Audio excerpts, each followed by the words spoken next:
এখন তো বিদায়ের পালা। এই মুহূর্তটা প্রতিটা মেয়ের একটা কষ্টের মুহূর্ত।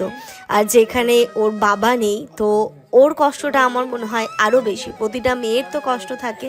যখন এই ভয়েস ওভারটা দিচ্ছি, ওর কান্না দেখে আমারই কান্না পেয়ে যাচ্ছে।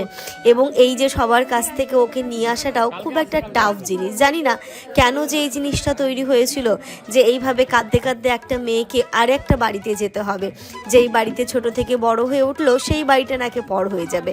কিন্তু আমি এই মতে বিশ্বাস করি না। আমার মনে হয় আরও একটা নতুন বাড়ি তৈরি হলো, তাই না? একটা বাড়ি তো ছিলই, আরও একটা বাড়ি তৈরি হলো। আমি কিন্তু তাই জন্যই কখনোই বলি না ওটা আমার বাপের বাড়ি, এটা আমার বাড়ি, আর এটা আমার শ্বশুর বাড়ি। আমি কিন্তু মনে করি দুটো আমার বাড়ি। তো এখানে দেখো, এখানে হচ্ছে গিয়ে ওই হাতের ওপর দিয়ে যে সমস্ত কথাগুলো বলে দেওয়া সেটা হয়েছে। এখন মাসি ছিল ঘরে, মাসির কাছে তাব্বুকে নিয়ে যাওয়া হলো।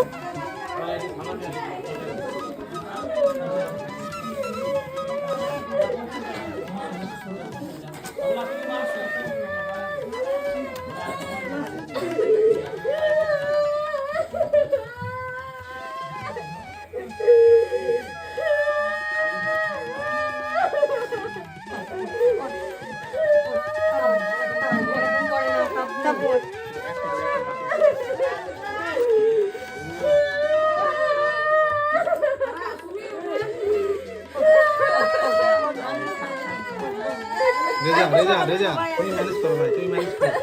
সকালে আসবে সবাই।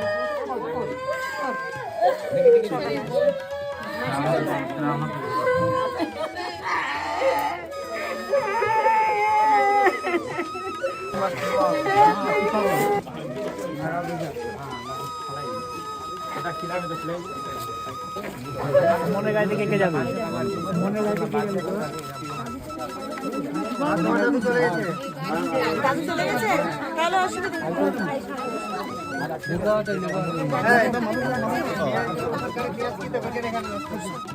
তারপর কাঁদবে না, শোন, কাঁদবে নেই।